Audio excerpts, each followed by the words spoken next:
James Anderson, our guest, he's a retired park planner, and you were mostly in the parks. You had a few other Yes, I worked vocations. in agriculture and fisheries for another 15 years, and then I was back in the Crown Lands branch and land acquisition. I think that's one of the more interesting things about provincial park system is the first settlers that came to British Columbia bought or acquired all of the best properties on the lake shore, on the ocean front, on the Gulf Islands, etc.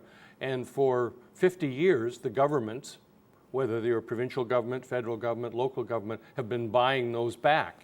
And the most, in actual fact, most of the most popular parks that the public visits were actually formerly private lands. When you think of Rathtrevor on Vancouver Island, or Bear Creek Delta, or Shuswap Lake, or Okanagan Lake, all of those were formerly private lands that the government had to acquire and then are now developed as parks. And that's the park system that the public visits, as opposed to the, the natural area parks, which are reserved, and many of which don't have public access. Okay, Valhalla Park, Selkirk Mountains, beautiful. Yes. Wayne McCrory territory. He's the bear biologist. Yes, Valhalla is an interesting park, and it is one of the first parks, probably after Okanagan, Similkameen, and Cathedral Lake, to be lobbied by a local group to be where there was a major public interest in promoting a park. And it was one of the few parks that the government created in the late 70s through the 80s. There was a decade where the governments were not very pro-park at all. And Valhalla was one of the only parks created during that time period. And then later on, the debate began with Stein and the Carmanah and South Moresby. Right, and I remember the Valhalla Wilderness Committee worked tirelessly for that park. Take me to Haida Gwaii. Is it Nikoon? It's Nikoon Provincial Park, isn't it? No, well, it's funny you should mention the Queen Charlotte's, because when I started with provincial parks in 1970, my very first assignment was to go to the Queen Charlotte's for 1 month, and here was a prairie boy in boats tossing around in the rough ocean, and Nikoon Park, which is on the North Island, was my partner Bill Spriggs and I wrote the reports that basically became Nikoon Park, and in many ways I can sort of tell my children and my friends that that's our park that we created. The other park, though, the one that got the most publicity, is on South Moresby, which is the southern island of the Queen, and that was the controversy of the mid-'80s with the logging on Lyle Island and Windy Bay, etc. And Sven Robinson and all of them.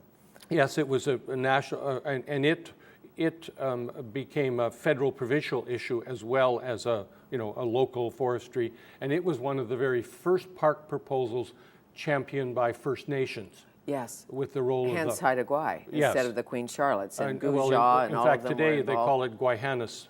Gwaihannus, exactly. National Park. The Carmanah-Walbrand Provincial Park. I've done many television stand-ups in that park. It's a beautiful park and a great place to talk about trees.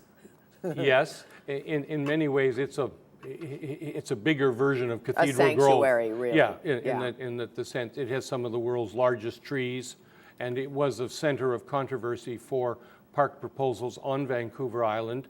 And in many ways, it was part of the Clayoquot sound. Yes, it was a bit of a lightning rod for sure. Yes, with the camps of the protesters along the highway. And if you remember, there were visions of Stumpy that was conservation groups took across the country for trying to get federal support. There have been proposals that Carmanah-Walbrand should actually be added to Pacific Rim because it's right next door. Oh. It shares a common boundary. Interesting. Musqueam-Kachika, magnificent. Musqueam-Kachika is probably a place that most people in British Columbia have never heard of. Along with Tweedsmuir, it's the largest complex of parks on the continent, and it is the thing that makes Musqueam-Kachika unique. It has an integrated land use plan with cooperative support by the oil and gas industry, by First Nations, by guide outfitters, by forestry company, and it was an amazing success. National Geographic wrote an article about it and said it's one of the best examples in all of North America, particularly for coming to a compromise instead of a fight over, the kind of fighting that went on over southern Vancouver Island. The groups in the north, to a great extent, came up with their own plan, And it's a huge area. It's an enormous area. Yes. It's to the west of the Alaska Highway. Yes, and if you can take horse rides up there if you find a good guide. Yes, it's true It's wilderness. magnificent and it also wilderness. has very large populations of wildlife. A magnificent trip. I have a friend who's done it many times.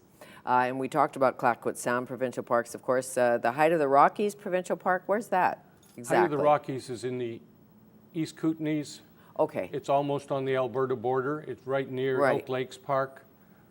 It was created. Look, that's glacially fed, has to be, that lake. Yes, it's a pretty rugged place. Not particularly well Anywhere known. near Mount Robson?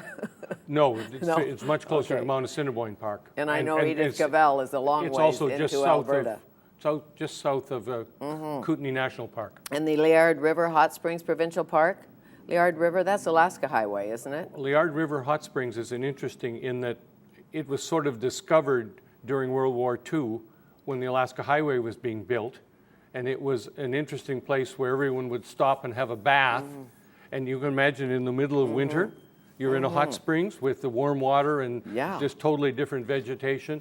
And so it's the #1 popular visitor stop-off Really? on the entire Alaska Highway. Well, trip. I've been in a hot springs up where the spirit bear lives.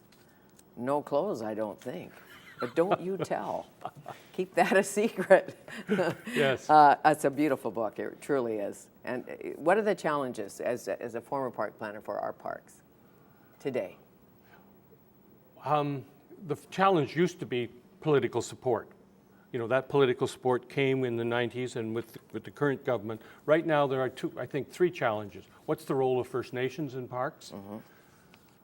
How are we going to fund the operation? Because we have this massive park system of almost 14 million hectares.